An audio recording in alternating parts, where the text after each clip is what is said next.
The year was 2347, and humanity had finally received the message they had been waiting for. After centuries of wondering if they were alone in the universe, the answer had come. The Galactic Council, a group of 47 alien species that had ruled the stars for over 12,000 years, had decided that Earth was ready to be observed. Admiral Kevin Brooks stood on the bridge of the starship Endeavour and watched the massive council station grow larger through the window.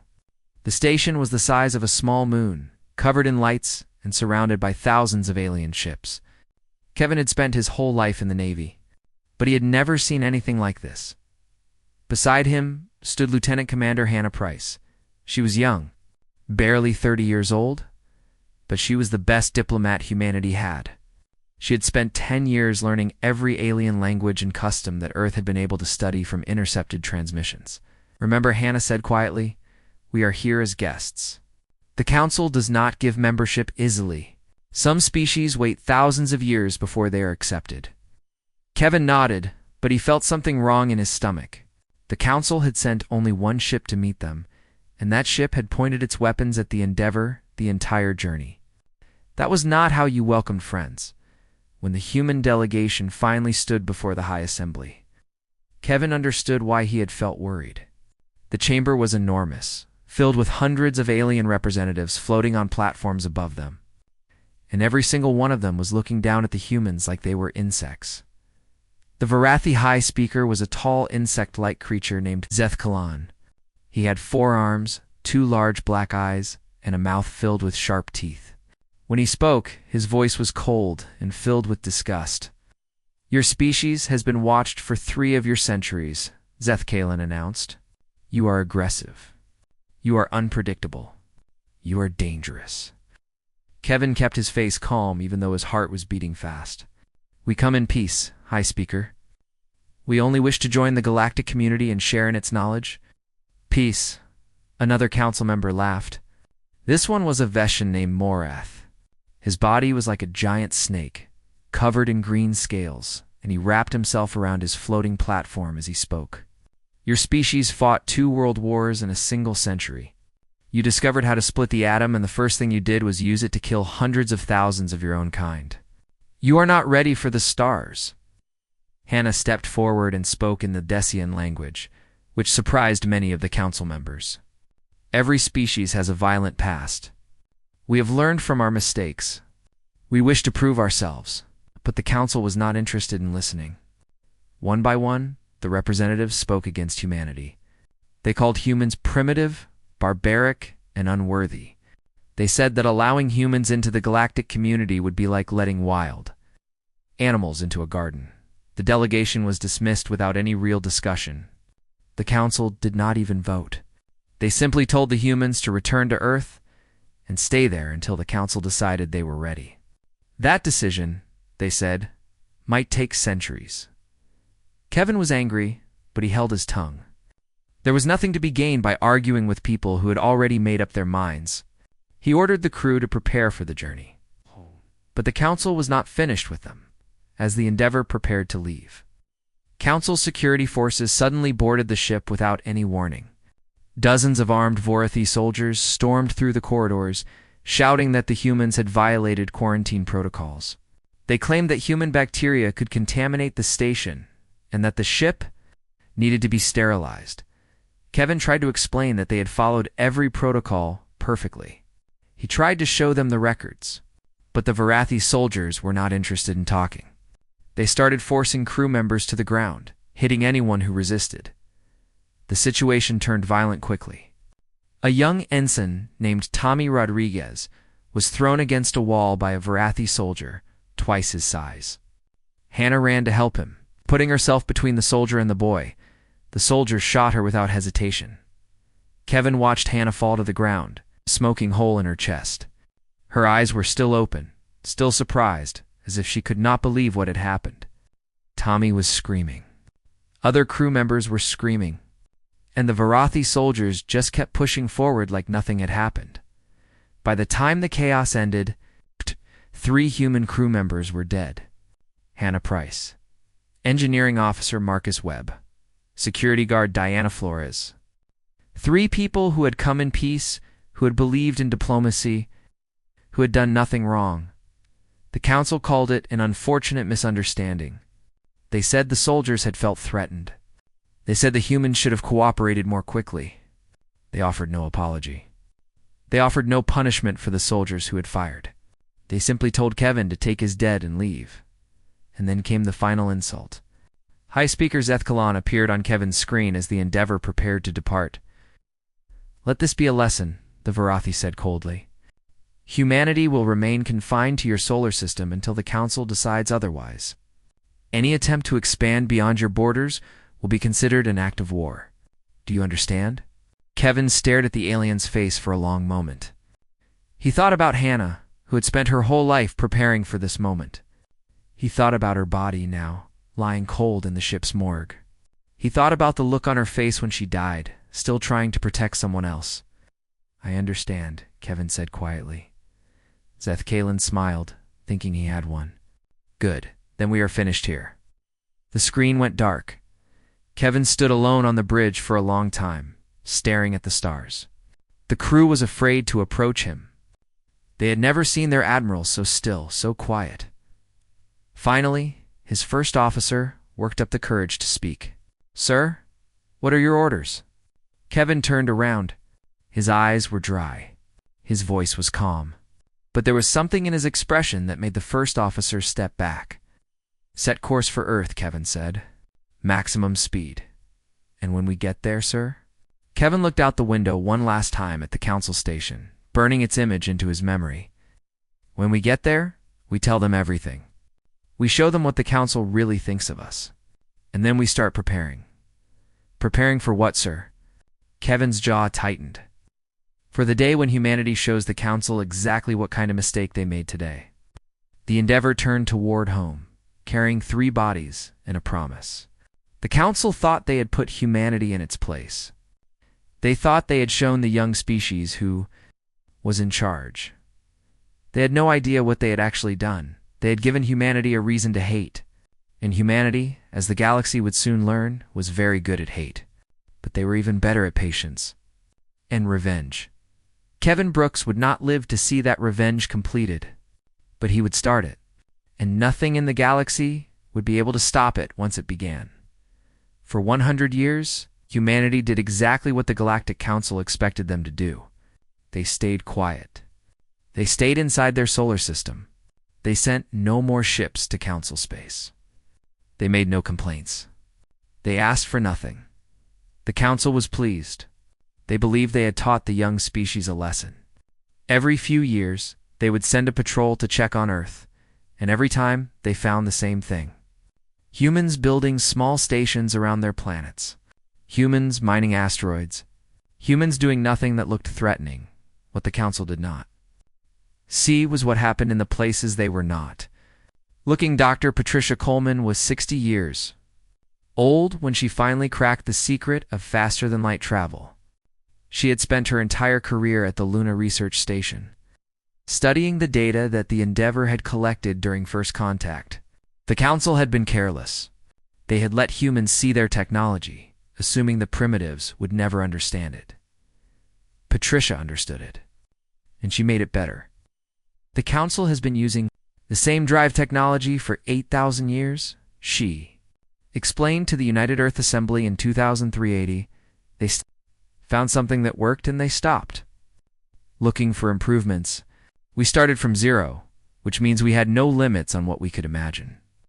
The Assembly listened carefully. These were not politicians who cared about the next election. These were leaders who had grown up hearing stories about Hannah Price and the others who died at the Council station. They had a mission that went beyond their own lifetimes. How fast can our ships go? The Assembly President asked. Patricia smiled. Twice as fast as anything the Council has. That was just the beginning.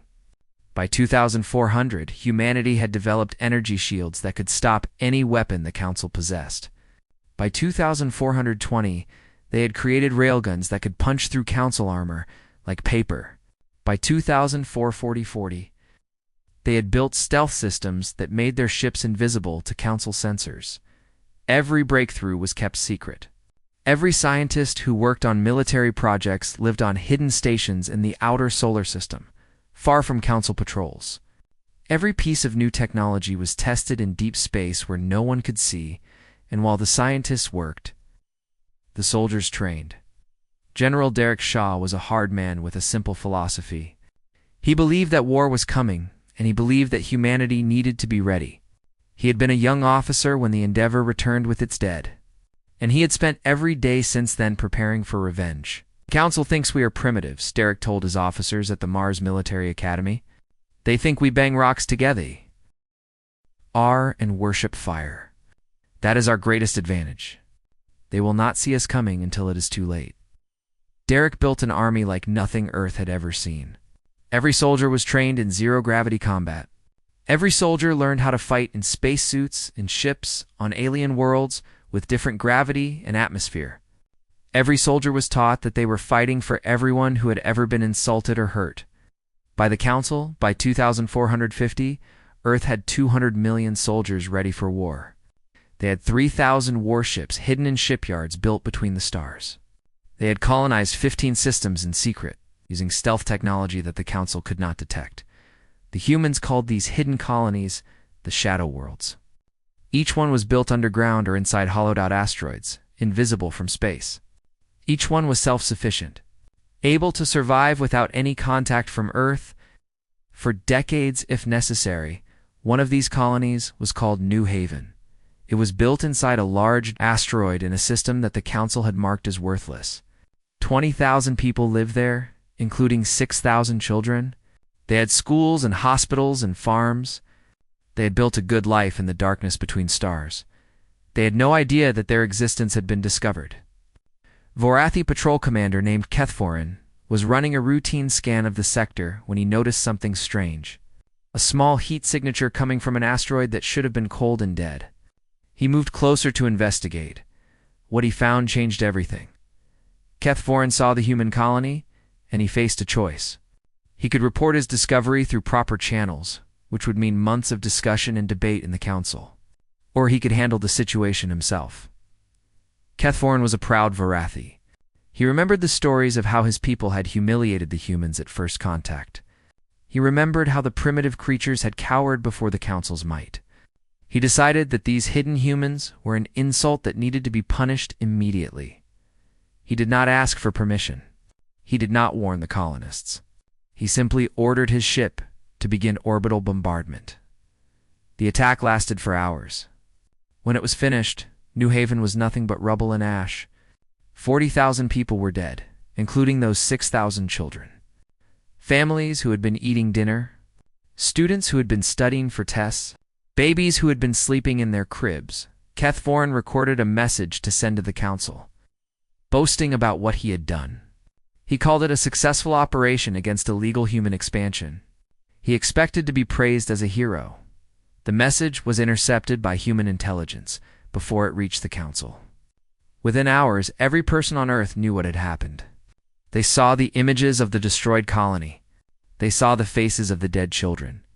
They heard Kethforin laughing about his victory. President Nathan Cole addressed the assembly that night. He was a calm man, known for his careful thinking and measured words. But when he spoke about New Haven, his voice shook with rage. "For 100 years, we have been patient," Nathan said. "We have built, we have prepared. We have waited for the right moment. That moment has arrived." The assembly voted unanimously. There was no debate. There was no hesitation. Every single representative pressed the button for war. Nathan turned to General Derek Shaw, who had waited 30 years for this day. "General, you have your orders." Derek nodded slowly. "The fleet will launch within the week, sir." And Kethforin. Derek's eyes were cold. "He'll be the first to die. But he will not be the last." Across the solar system and in the shadow colonies that remained, humanity began to move. Ships that had been hidden for decades powered up their engines. Soldiers who had trained their entire lives put on their armor. Weapons that had never been fired prepared to speak for the first time. The Council had made a mistake 100 years ago when they killed Hannah Price. They had made an even bigger mistake when they ignored humanity for a century. But Their greatest mistake was killing those children. Now, they were going to learn why humanity should have been feared from the beginning. And the lesson was going to be written in fire and blood across every corner of the galaxy. Admiral Samuel Grant had been born in the shadow of war. His grandmother had been on the Endeavor when Hannah Price was killed. His father had helped build the first secret shipyard. His mother had trained soldiers at the Mars Academy. War with the Council was not just his duty. It was his birthright. Now he stood on the bridge of the Dreadnought. Retribution, and watched as 3,000 human warships emerged from their hiding places across the galaxy. They appeared like ghosts, dropping out of faster-than-light travel in perfect formation. Each ship was a masterpiece of human engineering, built for one purpose: destruction. "All ships report ready, Admiral," his first officer announced. Commander Lisa Morton was a small woman with short gray hair and eyes that had seen too much. She had lost her brother at New Haven. Target? Samuel asked, though he already knew the answer. The Varathi homeworld. And every military installation between here and there. Samuel nodded slowly. Send the message. The message had been written 100 years ago, shortly after the Endeavor returned to Earth. It had been updated and revised by every president since then, waiting for this moment. Now it flew across space on every frequency, in every language that the Council used. You killed our children. Now you will learn why humanity should have been feared. The Council received the message within hours. High Speaker Zeth Kalan, who had humiliated humanity at first contact, was still alive. He was very old now, but he still held power. When he read the human declaration of war, he laughed. These primitives think they can challenge us, he said to his advisors. Send the fleet. Show them what happens to species that forget their place. The Council assembled 500 warships from 6 different species. It was the largest military force they had gathered in 3,000 years. The ships were massive and ancient, covered in weapons that had conquered countless worlds. They met the human fleet in a system called Karas. 3 days' travel from the Varathi homeworld. The battle lasted 6 hours. When it was over, not a single Council ship remained. The empty space was filled with wreckage and bodies, all of them alien.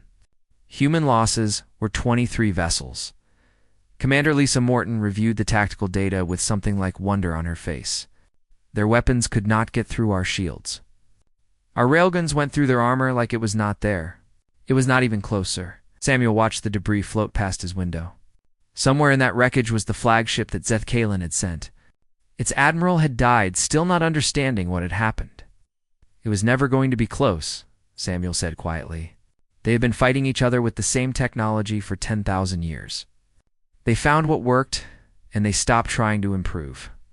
We had nothing to start with, so we had to invent everything from scratch. We had no limits on what we could imagine. The human fleet did not pause to celebrate. They pushed forward, jumping from system to system, destroying every Varathi military base they found. The enemy tried to regroup, tried to form new defensive lines. But the humans were always faster, always stronger. Keth Voren, the commander who had destroyed New Haven, tried to flee when he heard the human fleet was coming. He loaded his personal ship with treasures stolen from a dozen conquered worlds and ran for the edge of Varathi space. A human destroyer caught him 3 days later. The captain, a young woman named Rachel Torres, whose parents had died at New Haven, offered him a chance to surrender. Keth Voren responded by firing every weapon he had. The shots bounced harmlessly off the destroyer's shields. Rachel did not fire back immediately. She waited, letting Keth Voren empty his weapons, letting him feel helpless. Then she opened a communication channel. I want you to know who is killing you, she said calmly. I want you to know why. You cannot do this. Keth Voren screamed. I am a commander of the Varathi fleet. I have rights under Council law. You gave up your rights when you killed 40,000 civilians, Rachel replied, including 6,000 children who had never done anything to anyone. She pressed a button. A single railgun round tore through Keth Voren's ship, destroying it instantly. Rachel felt nothing. No satisfaction. No joy. Just a cold emptiness where her grief had been. Target destroyed, she reported. Continuing to primary objective, within 3 months, the human fleet was in orbit above the Varathi homeworld. Below them, a planet of 8 billion aliens waited in terror. They had heard the stories of what the humans had done to their fleet. They expected the worst. Admiral Samuel Grant looked down at the blue and green worlds spinning beneath him. It would be so easy to end it all here. One order, and his fleet could turn that planet into a dead rock. 8 billion lives erased in an afternoon. Part of him wanted to do it. Part of him thought about Hannah Price and the New Haven children and all. The other humans who had suffered because of Varathi arrogance. But another part of him remembered what his grandmother had told him when he was young. She had been there when Hannah died. She had held Hannah's hand in those final moments. Hannah believed in peace, his grandmother had said. She believed that violence was the last resort, not the first. She would not want us to become the monsters we are fighting. Samuel closed his eyes and made his decision. "Open a channel to the surface," he said. His communications officer looked surprised. "Sir, the Assembly authorized full retaliation. No one would blame you for open the channel." The officer obeyed. "This is Admiral Samuel Grant of the United Earth Navy." Samuel broadcast to the terrified planet below. "We have the power to destroy your world. We have the right by any measure of justice. But we are not here for destruction. We are here for accountability." Paused to let his words sink in. "Surrender those responsible for the New Haven massacre. Dismantle your military. Accept human oversight of your government. Do these things, and your people will live. Refuse, and we will do what you fear." The Varathi government surrendered within the hour. They handed over 17 officers who had been involved in planning the New Haven attack. They agreed to destroy their weapons. They accepted human ships in orbit around their world. Samuel watched the surrender ceremony from his bridge. He did not feel like a conqueror. He felt tired. "We won," Lisa said beside him, but there was no triumph in her voice either. "We won this battle," Samuel replied. "But the war is not over. The Council still exists, and they will not let this stand."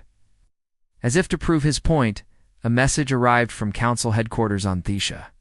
It was from High Speaker Moroth, the Veshan, who had called humanity barbaric at first contact. "You have made enemies of the entire galaxy," the message said. "Every species in the Council will unite against you. You cannot defeat us all."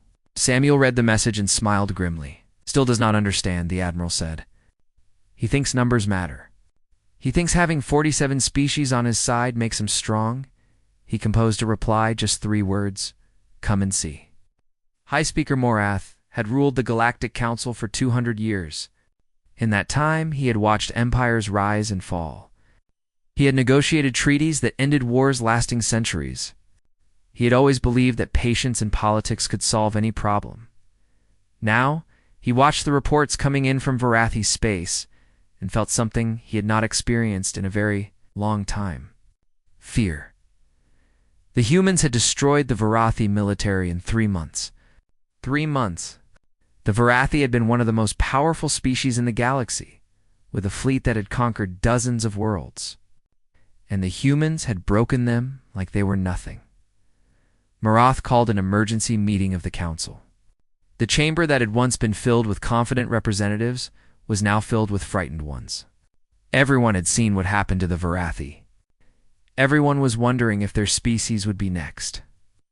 "We must unite," Moroth told them, his serpentine body coiled tightly around his platform.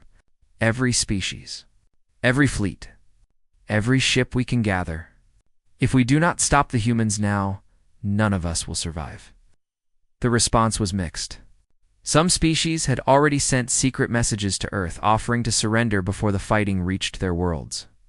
Others were too afraid to do anything at all. But enough remained loyal to the Council to assemble one final fleet. 12,000 ships. The combined military might of 31 species. The largest armada in galactic history. Morath himself commanded from the flagship. A massive vessel called the Eternal Judgment. It had been built 4,000 years ago and had never been defeated in battle. Moroth believed it was invincible. "They're only human," he reminded his officers. as the fleet prepared to depart. They bleed. They die. They can be stopped. We have faced worse enemies than this. But privately, Morith was not so sure. He had studied the reports from the Varathi battles. Human weapons were more powerful than anything he had seen. Human ships were faster and more maneuverable. Human tactics were creative and unpredictable. Still, numbers had to count for something. 12,000 ships against 3,000. 4-to-1 odds. Surely that would be enough. Meanwhile, on Earth, President Catherine Hayes addressed the United Assembly.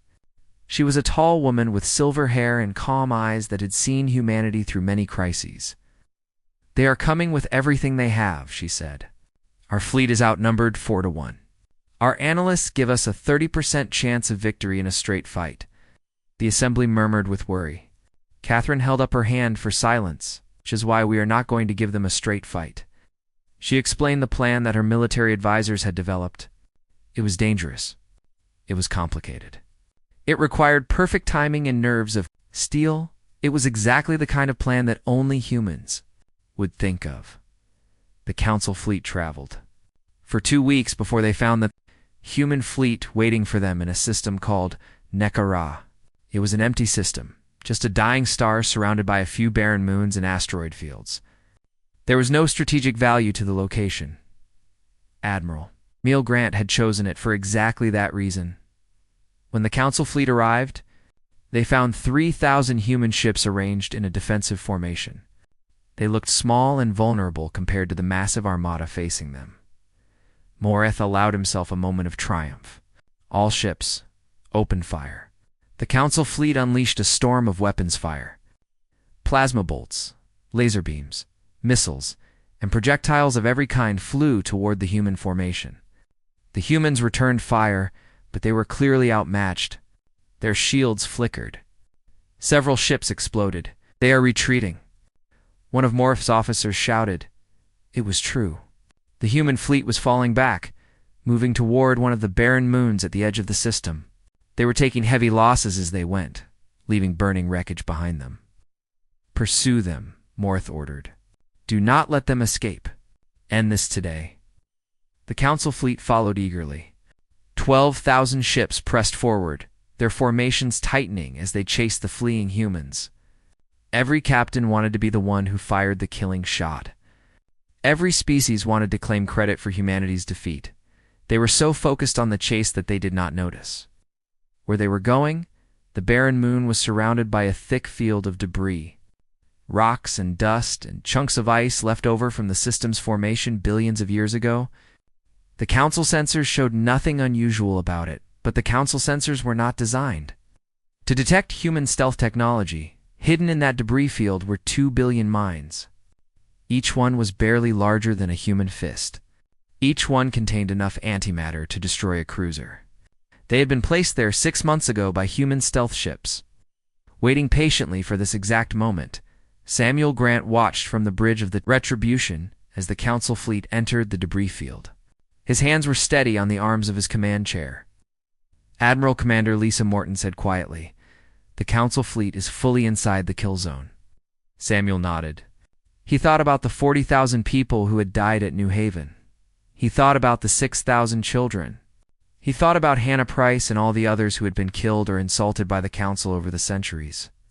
Activate the mines. Across the debris field, 2 billion small devices woke up. They detected the Council ships all around them. They armed their warheads, and then they detonated. The explosion was visible from 3 star systems away. A flash of light brighter than the dying sun, followed by a shockwave of energy that tore through the Council fleet, like a hurricane through paper. Ships that had survived thousands of years of warfare were ripped apart in seconds. Ancient flagships that had conquered entire civilizations became clouds of burning metal. Commanders who had won hundreds of battles died before they could even understand what was happening. Morith was thrown across the bridge of the Eternal Judgment as explosions rocked his ship. Alarms screamed. Damage reports flooded in from every section. Half his fleet was simply gone, erased from existence in a single moment. "What happened?" he screamed.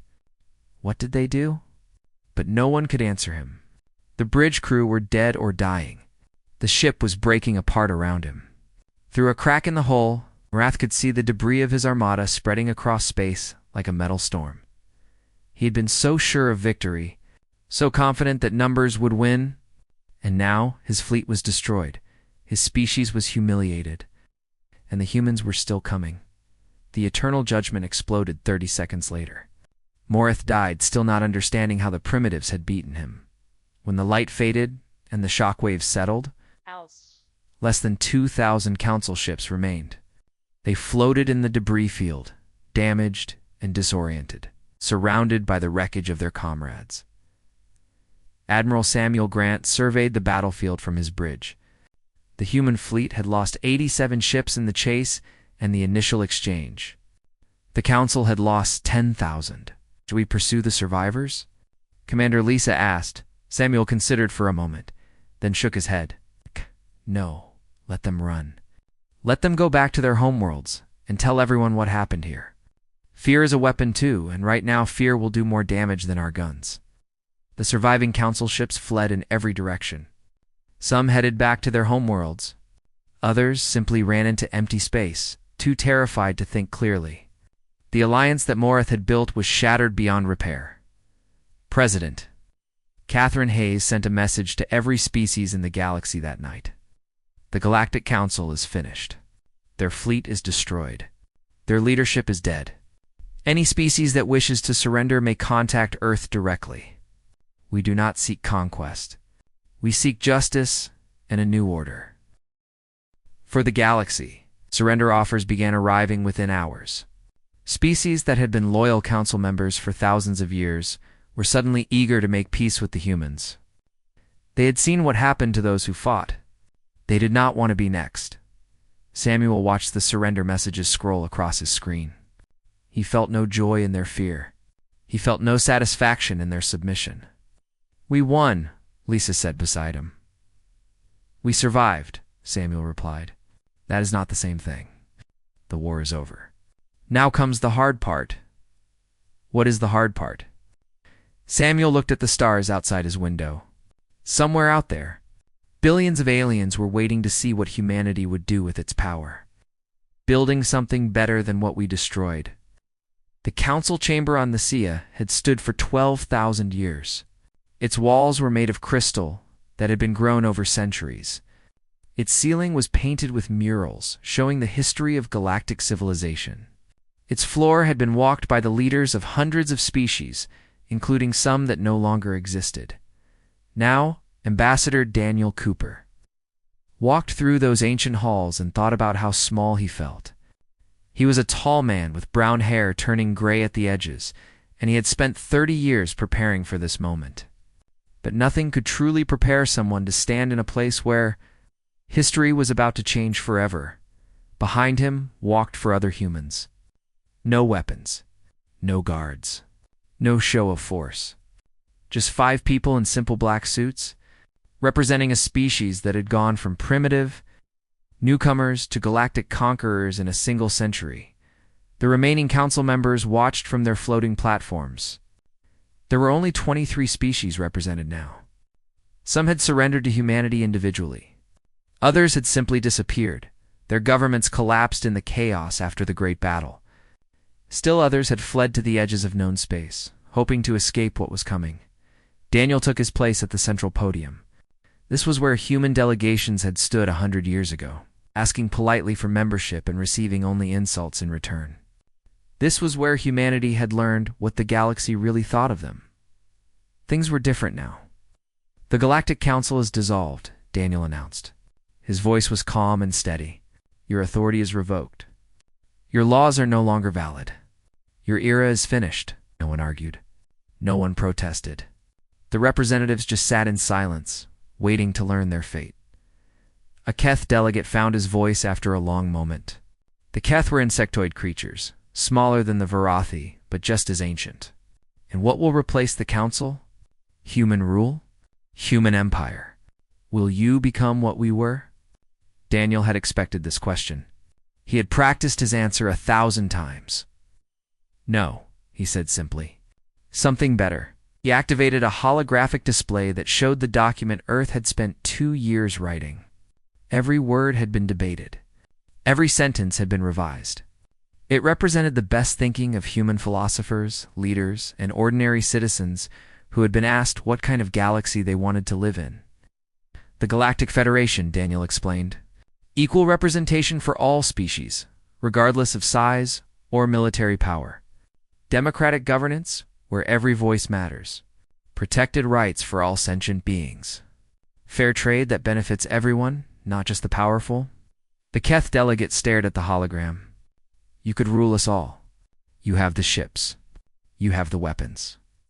You proved at the great battle that no one can stand against you. Why would you give that up? It was a good question. Daniel had asked it himself many times during the negotiations on Earth. Because we remember, he said. We remember what it felt like to be dismissed, to be looked down upon, to be told we were not good enough, to have our people murdered for no reason at all. He looked around the chamber, meeting the eyes of every representative he could. We could become what you were. We have thought about it. Some of our people wanted exactly that. They wanted to make the galaxy fear us forever. They wanted to punish every species that ever supported the Council. Daniel paused. Odd. But that is not who we want to be. That is not what the people who died would have wanted. Hannah Price believed in peace. The children of New Haven never got to grow up and choose what they believed. We owe it to them to try to build something better. The vote to dissolve the Council and form the Federation was unanimous. There was no real choice, of course. The human fleet was still in orbit.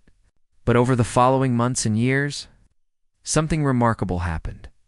Species that had been rivals for thousands of years began talking to each other.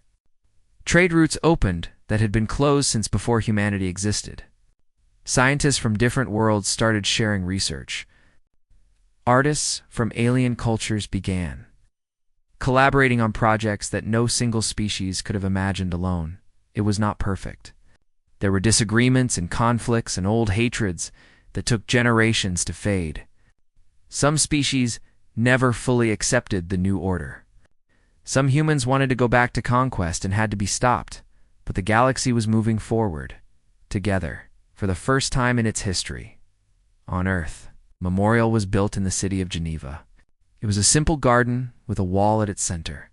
Carved into that wall were the names of everyone who had died at New Haven, and everyone who had been killed by the Council, and everyone who had given their lives in the war that followed. At the top of the wall was a quote from Hannah Price, taken from a letter she had written before the first contact mission. Peace is not weakness. Peace is the hardest thing we can fight for, but it is the only thing worth fighting for. Admiral Kevin Brooks visited the memorial on the day it was dedicated. He was very old now, over 130 years old thanks to the medical technology that humanity had developed during the Silent Century. He walked slowly, leaning on a cane that had been carved from wood grown on New Haven's memorial planet. A young officer walked beside him, helping him when the path became uneven. Did we do the right thing? The young officer asked. Going to war. Killing so many people. Sometimes I wonder if there was another way. Kevin thought about the question for a long time. He thought about Hannah Price, who had believed in diplomacy until her last breath. He thought about the children of New Haven, who had never been given a chance to grow up. He thought about all the aliens who had died in the Great Battle, burning in the light of 2 billion minds.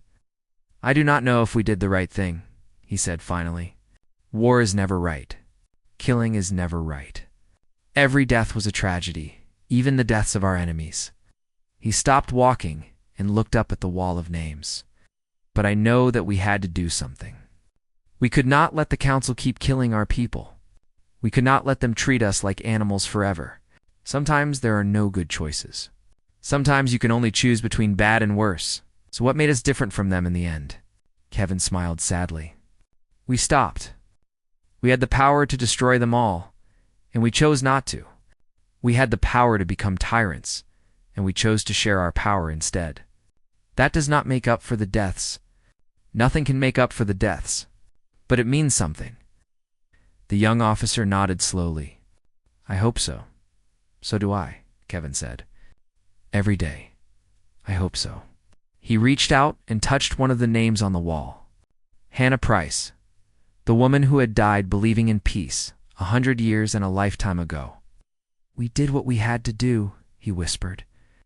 But we stopped before we became the monsters you always warned us about. I hope that is enough. I hope you would be proud. There was no answer, of course. The dead could not speak. But somewhere in the garden, a bird sang.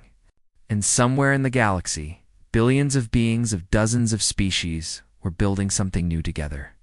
And somewhere in the future, children who had not yet been born would grow up in a galaxy where cooperation was normal, where peace was expected, where the old hatreds were just history lessons. Kevin Brooks did not live to see all of that. He died 6 months after the memorial was dedicated, peacefully in his sleep. But he died knowing that humanity had passed its greatest test. They had been given the power to dominate the galaxy, and they had chosen instead to lift it up. They had learned the hardest lesson of all, that true strength is not just the ability to destroy. True strength is the ability to build, and that was the most human thing of all.